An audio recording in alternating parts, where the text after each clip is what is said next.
The Argo, the finest of ships ever crafted by mortal hands, cut through the dark, restless sea, its sturdy timbers creaking as it braved the waves. Guided by the will of the gods and the hopes of a nation, the ship pressed onward into the unknown, its sail billowing in the wind. On board, Jason and the bravest heroes of Greece gathered, each man chosen for his strength, skill or cunning. They were united by a single purpose: to claim the legendary Golden Fleece and bring glory to their homeland. Jason, his eyes fixed on the distant horizon, stood at the prow, unwavering in his resolve. He was a leader forged by destiny, determined to succeed where others had failed. At his side were legends in their own right: mighty Heracles, famed for his strength, the twin brothers Castor and Pollux, unmatched in battle, and Orpheus, whose music could charm even the wildest beasts. Together, they formed a fellowship unlike any before. The journey was grueling: scorching days beneath a relentless sun, freezing nights that chilled them to the bone, and tempests that battered the Argo with merciless fury. Each day tested their courage and endurance. The Argonauts rowed endlessly, their muscles aching and hands blistered, fighting not only the monsters of myth but also the unforgiving sea itself. They navigated treacherous waters, always alert for hidden dangers lurking beneath the surface. As days turned to weeks, supplies dwindled, hunger gnawed at their bellies, and exhaustion weighed heavily on every man. Yet their determination never faltered, for they knew what was at stake. Then, one golden dawn, a lookout's cry pierced the morning air. "Land ahead!" Hope surged through the weary crew, their spirits lifting at the promise of solid ground. Relief swept over them as the island of Lemnos appeared on the horizon, lush and green, a welcome sight after so many days at sea. The promise of rest and safety beckoned from its shores. With careful hands, they steered the Argo into a sheltered bay, the waters calm at last. Yet, even as they prepared to land, a sense of caution lingered. They did not know what awaited them on this mysterious island. Jason, ever the bold leader, led a small party ashore, leaving the mighty Heracles and a few others to guard the Argo and ensure their only means of escape remained safe. The heroes approached the island's main town, their hearts pounding with anticipation and uncertainty. Would they find friends or foes among the people of Lemnos? As the sun rose higher, the adventure on Lemnos was about to begin, a new chapter in the Argonauts' epic quest. As Jason's group entered the island, they noticed something odd. No men anywhere. Fields, homes, and city gates were tended only by women, all strong and wary. The city, Myrene, was bustling but strangely quiet. The women eyed the newcomers with suspicion, some armed, all cautious.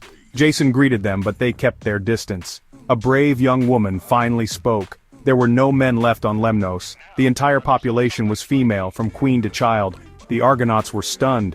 What tragedy had left the island this way? Lemnos was ruled by Queen Hypsipyle, daughter of the former king. News of the Argonauts' arrival spread quickly, stirring fear and excitement. Some women feared invasion, others saw hope. The fate of the heroes now rested with the queen and her council.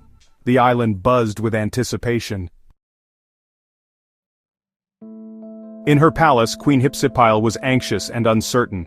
The arrival of the Argonauts was a crisis she'd never faced. Unsure whether to trust or fear the strangers, she sought counsel from her wise old nurse, Polyxo. Polyxo listened, then offered hope.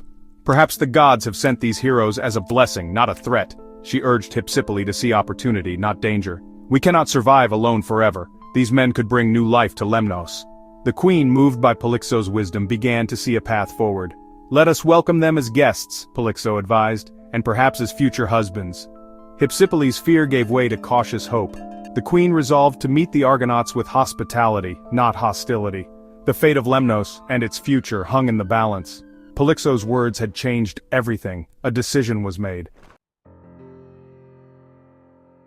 Lemnos' secret was dark, a curse from Aphrodite herself, the goddess of love and beauty, whose wrath could be as devastating as her favor was sweet.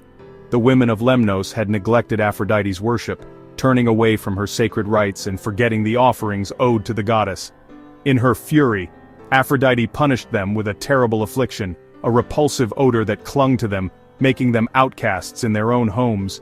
Their husbands, unable to bear the stench, abandoned their wives and sought comfort in the arms of Thracian captives, leaving the women of Lemnos isolated and shamed. Betrayed and enraged by this humiliation, the women gathered in secret. Their pain and anger grew until it could no longer be contained, and together they plotted a terrible revenge. In a single, fateful night, the women of Lemnos rose up and killed every man on the island. Their husbands, brothers, and sons all fell to their wrath. Only Queen Hypsipyle, moved by compassion, could not bring herself to murder her father. She risked everything to help him escape, guiding him through the darkness to safety beyond Lemnos. When dawn broke, the island was eerily silent. The women, now alone, were left to face the consequences of their actions, haunted by guilt, fear, and the heavy silence of a world without men.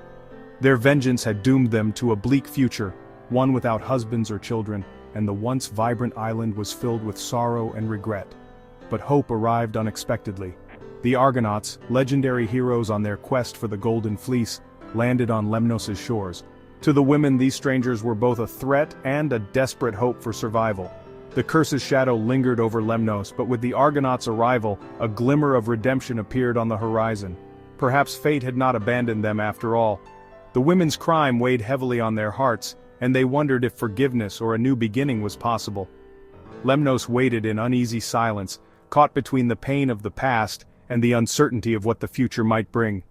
The past could not be undone, but the story of Lemnos was not yet finished. The future, unwritten, held both hope and fear. The Argonauts' arrival marked a turning point, a chance for the women of Lemnos to seek forgiveness, rebuild their lives, and perhaps finally, break the curse of Aphrodite. Guided by Polyxo's advice, Queen Hypsipyle chose peace. She called the women together, urging them to welcome the Argonauts as guests, and perhaps as saviors.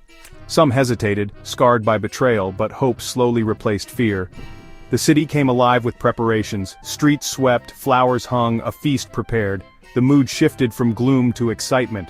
A messenger invited Jason and his men to a grand festival. Jason, relieved, accepted the invitation. The Argonauts, weary and wary, were overjoyed at the prospect of rest and celebration.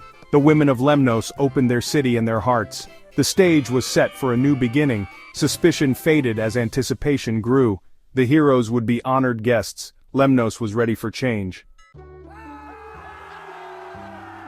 The Argonauts entered Myrene to cheers and showers of flower petals, their arrival marking a rare moment of joy for the city. The people, long burdened by sorrow, gathered in the streets, their faces alight with hope and excitement. For the first time in years, the city's ancient stones echoed with laughter and song, as the heroes were welcomed like saviors returning from a distant war. Queen Hypsipyle, radiant and regal, greeted Jason with open arms. She led the Argonauts into her palace, where a grand feast awaited. Tables overflowed with fruits, roasted meats, and honeyed wine, and the air was thick with the scent of fresh bread and blooming flowers. The heroes, weary from their journey, found comfort in the queen's hospitality and the warmth of Lemnian welcome. Laughter and music filled the palace for the first time in years. Musicians played the lyre and flute, their melodies weaving through the halls as guests danced and shared stories. The gloom that had haunted Lemnos seemed to lift, replaced by a sense of renewal and hope. Days of games and celebration followed. Wrestling, archery, and thrilling chariot races drew crowds from every corner of the city.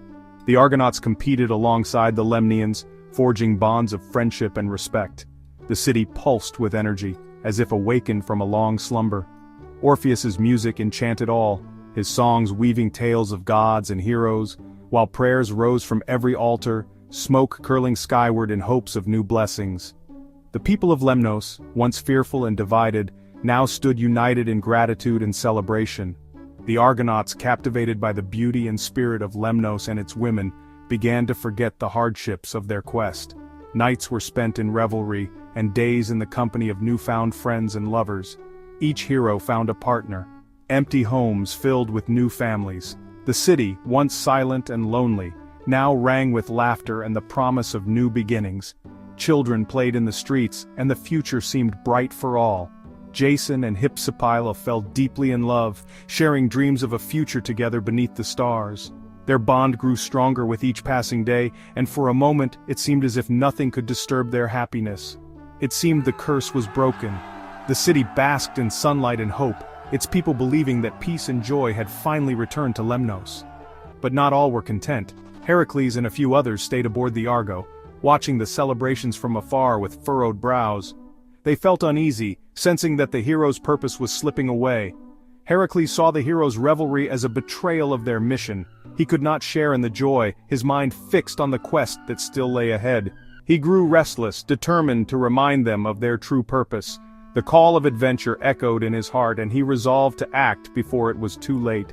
The days of celebration could not last forever. As the sun set on the final feast, a sense of unease crept back into the hearts of some. The call of the quest lingered, unheeded. Change was coming, and soon the Argonauts would have to choose between comfort and destiny.